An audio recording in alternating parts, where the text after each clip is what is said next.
Hello everyone, आज म चाहिँ नेपालको इलेक्सन प्रेडिक्ट गर्नेवाला छु। म स्पेसली चाहिँ च्याट जीपीटी र जेमिनाई र अरू एआई टुलको युज गरेर भोलिको चुनावको नतिजालाई प्रेडिक्सन गर्ने कोसिस गर्नेछु। यसको लागि चाहिँ मैले डिपसिक र च्याट जीपीटीमा सर्च गरेको थिएँ र आज म चाहिँ झापा, गुल्मी, भक्तपुर र सर्लाही र म्याग्दीको स्पेसली यी 4-5 ठाउँको मात्रै प्रेडिक्सन गर्नेवाला छु। सबैभन्दा पहिले जाम हामी कहाँ भन्दा झापा 5 मा।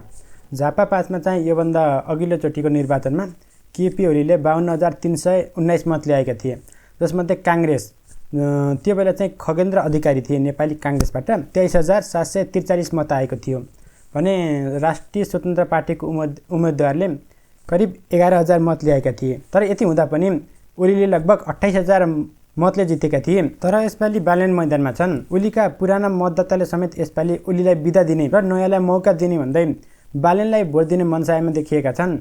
केपी शर्मा ओली र बालेन बीच चाहिँ बालेनले जित्न सक्छन् र उनीहरूको मत अन्तर चाहिँ 1,500 को हुन सक्छ। र अर्कोतिर भक्तपुर 2 मा चाहिँ योभन्दा अघिल्लो पटक महेश बस्नेत हारे पनि यो पटक चाहिँ महेश बस्नेतले जित्न सक्छन्। र हाम्रो जाम अर्को मस्ट अवेटेड गुल्मीमा। योभन्दा अघिल्लो पटक गुल्मीमा चन्द्र भण्डारी जो नेपाली काङ्ग्रेसबाट थिए उनले चाहिँ 43,744 मत ल्याएका थिए। प्रदीप गेवालीले 32,152 मत ल्याएका थिए भने राष्ट्रिय स्वतन्त्र पार्टीबाट दामोदर भण्डारीले 1,882 मत मात्र ल्याएका थिए। तर यो पटक त्यहाँ सागा ढकाल छन् र यहाँ सागा ढकालले जित्न अलिक गाह्रो देखिन्छ।